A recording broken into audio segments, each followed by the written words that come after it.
Ubuyobozi bukuru bw'ingabo z'u Rwanda ishami rishinzwe abakozi n'ubutegetsi bumaze gushyira hanze itangazo ryihutirwa ku banyarwanda bose n'itangazo kubifuza kwinjira mu ngabo z'igihugu cy'u Rwanda. Ubuyobozi bukuru bw'ingabo z'u Rwanda buramenyesha abanyarwanda bose bifuza kwinjira mu ngabo z'u Rwanda ku rwego rwa ofisiye nyuma y'umwaka umwe w'amahugurwa ko bakwihutira kwiyandikisha mu biro by'akarere babarurirwamo guhera tariki 25 kugeza ku itariki 31 Nyakanga 2021. Abiyandikisha ni abasore n'inkumi bujuje ibi bikurikira: icya mbere ni ukuba uri umunyarwanda, icya kabiri kuba ufite imyaka 18 kandi utarengeje imyaka 27, kuba ufite ubuzima buzira umuze bikemezwa na muganga wemewe na leta, kuba utarakatiwe n'inkiko, kuba utarigeze wirukanwa mu mirimo ya leta kereka gusa waba warakuweho ubwo busembwa, kutagaragara ku rutonde rw'abirukanywe mu mirimo ya leta, kuba uri ndakemwa mu mico n'imyifatire, kuba ufite ubushake bwo kwinjira mu ngabo z'u Rwanda,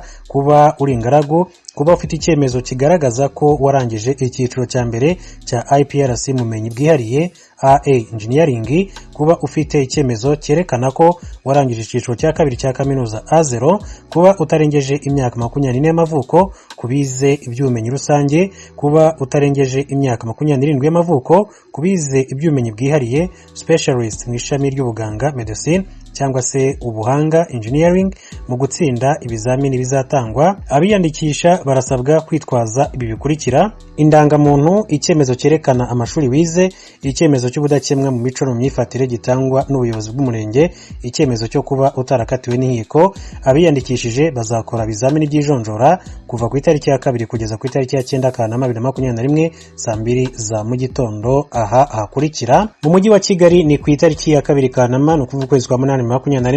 mu karere ka Kicukiro kuri stade ya IPRC Kicukiro, mu karere ka Gasabo ni ku itariki ya 3 Kanama kuri stade ya Yerika, mu karere ka Nyarugenge ni ku itariki ya 4 Kanama kuri stade ya Kigali Nyamirambo.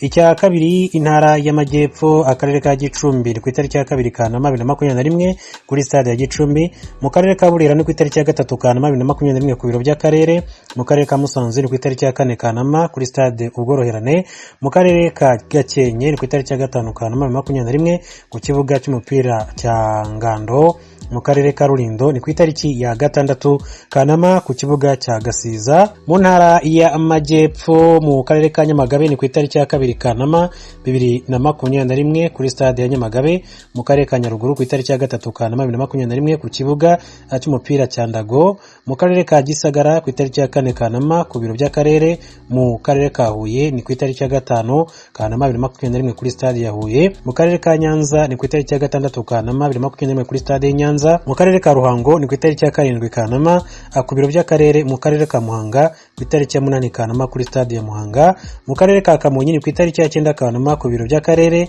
mu ntara y'Iburasirazuba ni mu karere ka Kirehe ni ku itariki ya 2 Kanama 2021 ku biro by'akarere ka Kirehe, mu karere ka Ngoma ni ku itariki ya 3 Kanama 2021 Ngoma ni ku itariki ku kibuga cy'umupira, mu karere ka Nyagatare ni ku itariki ya 4 Kanama 2021 ku kibuga cy'umupira cya Nyagatare, mu karere ka Gatsibo ni ku itariki ya 5 Kanama 2021 ku biro by'akarere ka Gatsibo, mu karere ka Kayonza ni ku itariki ya 6 Kanama ku biro by'akarere ka Kayonza, mu karere ka Rwamagana ni ku itariki ya 7 z'ukwezi kwa 8 2021 ku biro by'akarere i Rwamagana, mu karere ka Bugesera ni ku itariki ya 8 Kanama 2021 ku kibuga cy'umupira cya Bugesera kuri stade, mu ntara y'Iburengerazuba mu karere ka Rusizi ku itariki ya 2 Kanama 2021 kuri stade ya Rusizi, mu karere ka Nyamasheke ni ku itariki ya 3 Kanama 2021 ku biro by'akarere, mu karere ka Karongi ku itariki ya 4 Kanama 2021 ku biro by'akarere ka Karongi, mu karere ka Rutsiro ni ku itariki ya 5 Kanama kuri stade ya Rutsiro,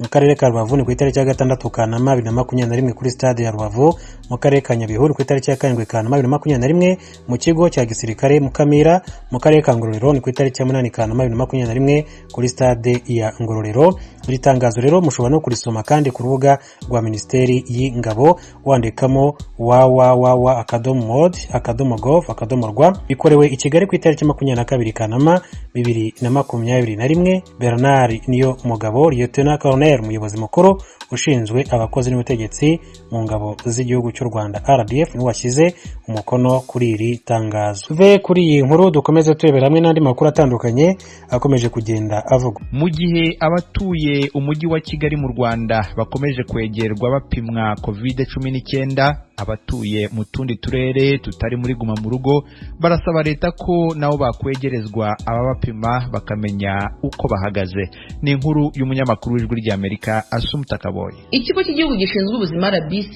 cyongeye gupima COVID-19 mu buryo bwa rusange muri Kigali, abaturage basangwa mu tugari twabo. Igikorwa cyatangiye kuri wa gatanu kikaza kurangira kuri wa gatandatu. Nubwo biruko ariko abaturage batuye mu duce tutashyizwe muri guma mu rugo nabo basaba abashinzwe ubuvuzi mu Rwanda kubegereza ibikoresho ndetse n'abaganga babapima COVID-19 babasanze mu tugari twabo, kuko aho basabwa kujya kwipimishiriza bibasaba gukora ingendo ndende. Aba ni bamwe bavuganye n'Ijwi ry'Amerika batuye mu murenge wa Ririma mu karere ka Bugesera, ni mu ntara y'Iburasirazuba. Hari igihe urwara inkorora, ibicurane cyangwa n'amanjiri ukagira ngo urwaye COVID kandi atari urwara uburwayi busanzwe, ukabona nk'urwo rwose rurwaye indwara imwe, ukaba watekereza uti se ubungubu nta korona yaba irimo, kubera kutabasha kwipimisha umuntu ahera mu gihirahiro nyine cyo mu rugo, ariko nyine ukumva hari aho wakipimisha.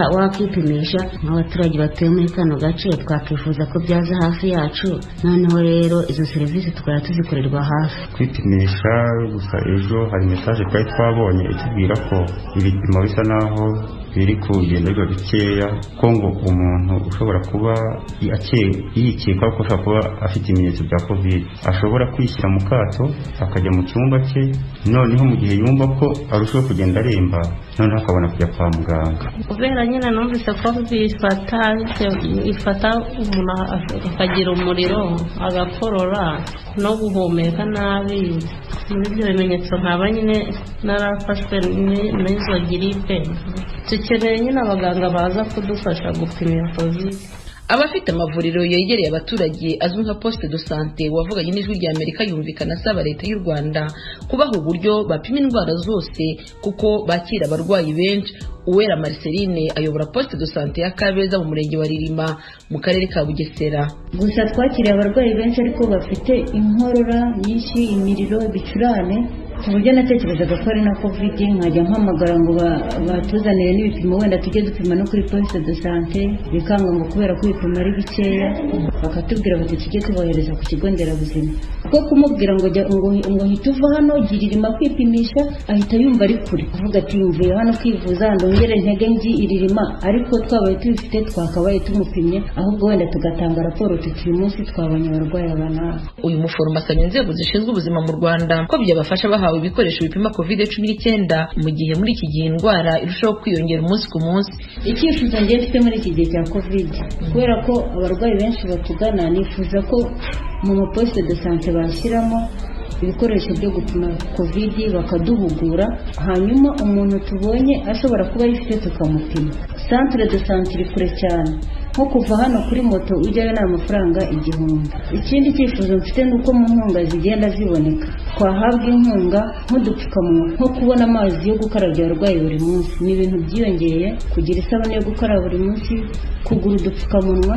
kwambara ga kenshi. Usibye ibikorwa byihariye byo gupima COVID-19 bijya bikorwa na Minisiteri y'Ubuzima, abaturage babasanze ku misozi yabo. Ubundi iyi minisiteri itangaza ko umuntu ufite ibimenyetso akaba yakeka ko afite COVID-19 ajya ku kigo nderabuzima kimwegereye akaba yabasha kwipimisha. Ibyo usanga bamwe bagaragaza ko hababera kuri. Kugeza ubu mu Rwanda abantu bagera kuri 1,956,860 nibo bamaze gupimwa COVID-19 kuva yakwaduka mu Rwanda. Muri aba hagaragayemo abagera ku 62,328 bayisanganywe, barimo abagera ku 42,239 bamaze gukira, n'ibihumbi 16,871 bakirwaye, mu gihe abagera kuri 718 bamaze guhitanwa n'iki cyorezo.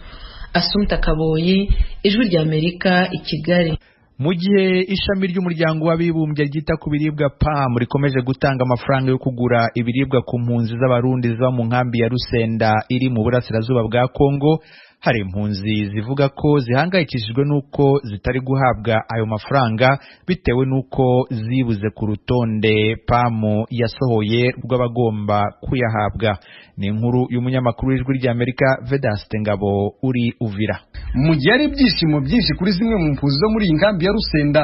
ziri guhabwa ubufasha bw'amafaranga y'amezi 3 yo kugura ibiribwa n'ishyirahamwe rya PAM, hari izindi mpunzi zitewe agahinda nuko nta gifasha ntacyo bitwaye Esperance ni impunzi yo muri village ya 18 twamusanze yicaye hanze y'aba bandi bari gufatira amafaranga kuri centre jeune yari marira bitewe nuko yibuze ku rutonde rwa PAM. Ndabona agiye hari shitse mu nzu